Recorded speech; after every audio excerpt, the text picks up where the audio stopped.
Hello there. So a break again to our formula. We're trying new things. So these are some quick reviews where we just make some short notes about a show or movie, and then we just do a bunch of them all in one episode. So today it is an anime review. So we're going to talk about 3 different anime that we have watched.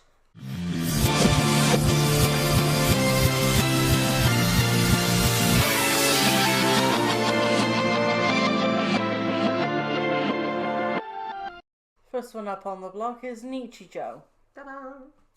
So it's a show that shows a series of events from the ordinary lives of a bunch of characters, delivered in strange, wacky, and over-the-top fashion, like the inclusion of explosions and guns. There isn't a straight storyline really to the show.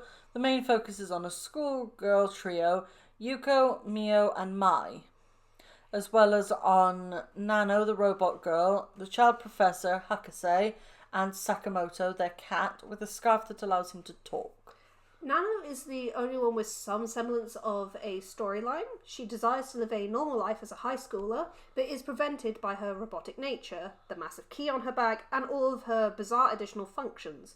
Her creator is also unwilling for her to go, as Hakase uses Nano as her carer, and likes to have her around all day to play games with and torment. Eventually, she is able to attend the school and then has to avoid a science teacher who is adamant on proving that she is a robot. Some characters are particularly annoying to us. Mio's sister, Ushino, is unnecessarily mean and bizarre in her prankster nature. Hakase is a petulant child in spite of her genius and treats Nano badly. I suppose the humour for her is how it couldn't be possible that she is that intelligent and childish at the same time. I would have loved to have done a full review of the show, but honestly I couldn't really think of enough to say. I understand that. The humour is pretty solid in the first few episodes and tapers off a bit after. It could be the differences in Japanese and Western humour, as well as some jokes simply not translating well. Yeah, pretty much. So that is Nichijou. Would recommend, just obviously fair warning, like Dragon just said, the humour starts solid and then kind of goes a bit... I suppose the humour is a bit hit and miss. Yeah. You might understand it, you might not. You might get some of it, you might not. And you some might of it think, is very what reliant... the fuck am I watching? Yeah, some of it is also very reliant on the delivery. Like the delivery in the Japanese dub, chef's kiss. In the English dub, it's decent, but not as good. Right, and now we move on to our next show. So this one is Ooku, the Inner Chambers. A dark alternative view of Japanese history during the Edo period, where the majority of the male population dies off due to a deadly epidemic called the red-faced smallpox. Power shifts where women are in the seats of power, while men are mainly used now for their seed in order to keep the population as stable as possible. Famous male historical figures are female, and female figures are actually men. This is explained in-universe with the women taking on masculine names when they take a seat of power, like becoming head of the family, and the men being given feminine pet names. The story is focused on the Ooku in Edo Castle, where men gather for the chance of being a concubine and the father of a future shogun. The show does contain scenes of assault, rape, among other unpleasant scenes, so if you don't want to see that, don't watch the show. The first episode is movie length. It follows Mizuno Yunoshin as he joins the Ooku to provide a dowry for his sister from the money he would earn working there as a page for the child shogun. The young shogun then dies, and a more mature woman, Yoshimune. Thank you. Yoshimune is appointed shogun.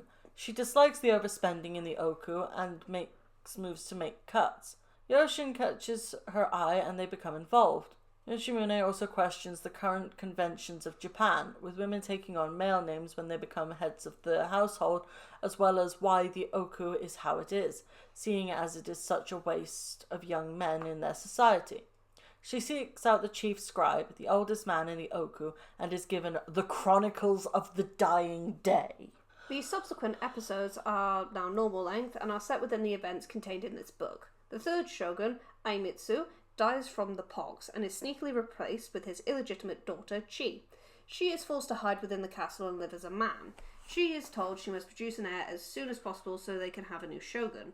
Lady Kazuga, the original shogun's wet nurse, begins gathering men to be bedmates with Chi, though she isn't very enthused. She finds Arakoto, the young and handsome new abbot of Keikoin. Kasuga forces Arakoto to recant his vows in hopes that he will impress Chi enough that she will want to have sex with him. The following episodes follow their relationship and how the country must change with the times as power shifts to the women. The show also looks at the lives of some of the villagers and farmers in Japan, as the lack of workforce and social commentary is very prevalent in world building the show. We found the concept of the show really interesting, with a mix of historical fact and fiction mixed together. We enjoyed watching it and the developments of the story and how the characters changed over the episodes. The world building is very deep and well thought out.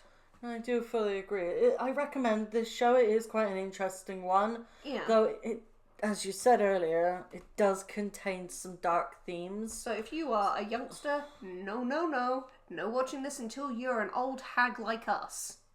Speak for yourself.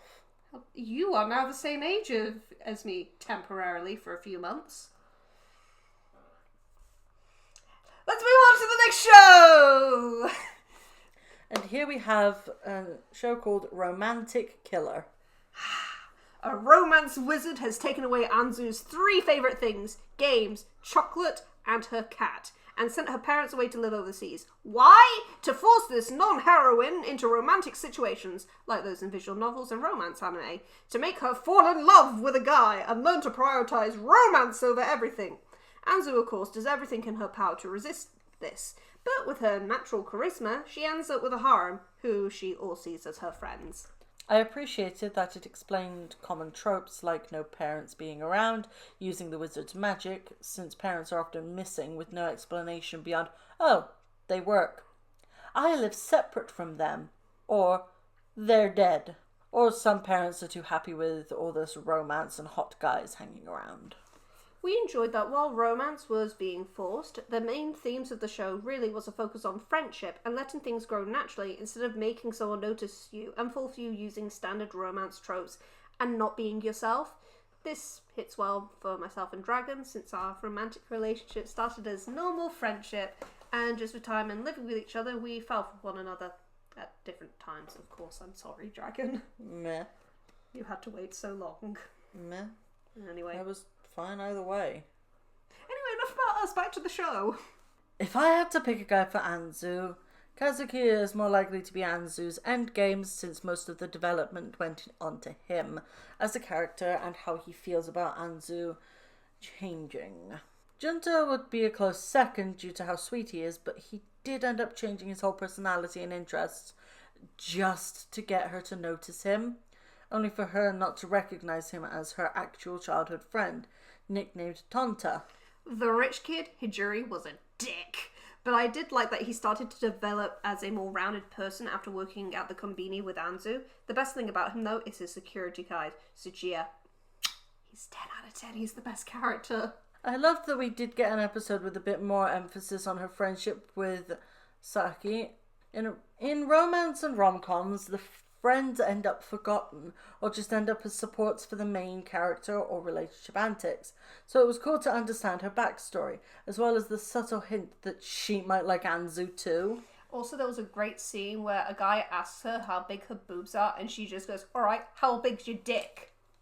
It was, ooh, I love that girl. Yep. Anyway, in the end, I didn't actually mind that it ended on a friendship route, since the whole point of the show was her rejecting romance and fighting Riri at every step. It's at least left open-ended, so if an original second season is made, as there is no more manga to adapt as it's considered finished, there is actually an opportunity for more story. Honestly, we've never been so vocal when watching an anime. From screeching bloody murder at Riri for his meddling and general heartlessness, to laughing out loud at the silly hijinks and at screaming at the bitch of a stalker. Dragon and I thoroughly enjoyed this offering. Obviously, some of the subject matter like consent, assault, bullying and stalking could be a bit much for some, but these aspects are actually taken seriously and they are not used for laughs. So we do recommend this one as well. Oh, absolutely. Hilarious. I loved this show. I mean, it was a bit like I was forcing you to watch the show at the time, but every time you watched an episode, you're like, oh yeah, I really like this. They're like, hey, do you want to watch one tomorrow? No! But you can never explain to me why! Because you liked the show! I'm sorry. So there we go. Here's our 3 anime that we have watched recently. We hope you enjoy and consider trying some of them out. Let us know what you think if you actually do watch them. Bye. Thank you all for watching this latest addition to our growing collection of varying games and reviews, just videos in general. We hope you enjoyed it as much as we did. Please leave a like and a comment in the comments section down below. We love hearing what you think. If you have any recommendations for either games to play or material to review, let us know in the comments and we'll do our best to get to them when we can. If you like our content, subscribe to see more. Check out our playlists if you are looking for something new or worried you've missed an episode. Click on the recommended video appearing on the screen if you want to see more of us right now. You won't regret it, we swear. Subscribe to our Patreon to become one of our lovely beans today. However, if that is too expensive for you at this time, please consider a one-off donation on our Ko-fi. Help a poor tea-wench today. And with that, lime out. Dragon out. Bye!